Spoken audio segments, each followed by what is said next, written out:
മാനസാന്തരപ്പെട്ട് നിങ്ങളുടെ പാപമോചനത്തിനായിട്ട് നിങ്ങൾ യേശുക്രിസ്തുവിനോട് കൂടെ ക്രൂശിൽ മരിപ്പാൻ സ്നാനം വെക്കുമ്പോൾ ദൈവം തന്റെ പരിശുദ്ധാത്മാവിനെ, ദൈവത്തിന്റെ ആത്മാവിനെ നമുക്ക് തരും. യേശുക്രിസ്തുവിനെ കല്ലറയിൽ നിന്ന് എഴുന്നേൽപ്പിച്ച് വന്നത് ദൈവത്തിന്റെ ആത്മാവാണ്. അതേ ആത്മാവ് നിനക്ക് തരാമെന്ന്. അല്ല കള്ളുകുടിയ നിനക്ക് ആത്മാവിനെ തരാമെന്ന്. അല്ല കൊലപാതകയായിരിക്കുന്നവനെ നിനക്ക് ആത്മാവിനെ തരാമെന്ന്. യേശുക്രിസ്തുവിനെ നിഷേധിച്ച് നടന്നവനെ നിനക്ക് ഈ ആത്മാവിനെ തരാമെന്ന്. ഇതിൽ പലവരും സ്നേഹമുണ്ടോ പ്രിയപ്പെട്ടവരെ? ആകിയാൽ മാനസാന്തരപ്പെട്ട് സ്നാനമേറ്റ് ദൈവത്തിന്റെ ആത്മാവിനെ ഇന്ന് നീ പ്രാപിച്ചാൽ നൂറ്റാണ്ടുകളായിട്ടുള്ള പാപിയും ദോഷിയും എന്നുള്ള പദവിക്ക് ഇന്ന് നീ ബ്ലോക്ക് ചെയ്യാണ്. ഇന്നു മുതൽ നീ ദൈവത്തിന്റെ മകനും വിശുദ്ധനുമാണ്. പ്രിയപ്പെട്ടവരെ, സ്വർഗം വിശുദ്ധന്മാർക്കുള്ള പ്രിയപ്പെട്ടവരെ, പാപികൾക്ക് സ്വർഗത്തിൽ പ്രവേശിപ്പാൻ കഴിയത്തില്ല. ആകിയാൽ നിങ്ങൾ ബുദ്ധിയുള്ളവരായിട്ട് തീരണമേ. ആരുടെയും ഹൃദയം കഴിക്കേണ്ട. കർത്താവ് പറഞ്ഞു, എന്നെ എതിർക്കുന്നവന് എന്നെ അയച്ചവനെ എതിർക്കുന്നു. അതേപോലെ ദൈവം തന്റെ ദാസന്മാരെ അയക്കുമ്പോൾ നിങ്ങൾ എതിർത്ത് പറയുമ്പോൾ എന്താണെന്നറിയാമോ? കർത്താവിനെ എതിർക്കുന്നത്, ഞങ്ങളെയല്ല.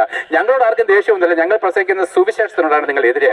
ആകിയാൽ നിങ്ങളുടെ തലമുറയിൽ നശിച്ചു പോകാതിരിക്കേണ്ടതിന് ഉന്നത പാപങ്ങളെ താഴ്ത്തുവേൻ. ഞങ്ങളെ ഹൃദയങ്ങളെ വിട്ട് പാപമോചനത്തിനായിട്ട് മാനസാന്തരപ്പെട്ട് സ്നാനമേറ്റ് യേശുക്രിസ്തുവിന്റെ ആത്മാവിനെ പ്രാപിച്ച് അവന് വേണ്ടി നിന്ന് ചുമന്നുകൊള്ളുവേൻ. അതേ പ്രിയപ്പെട്ടവരെ, അവന് വേണ്ടി അപ്പോസ്തലന്മാരെ പോലെ നിന്ന് ചുമക്കുവിന്, അപമാനം സഹിപ്പിന്. അവന് വേണ്ടി അപമാനം സഹിക്കാതെ നിങ്ങളാരും സ്വർഗീയ പ്രവേശനത്തിലേക്ക് സാധ്യമല്ല.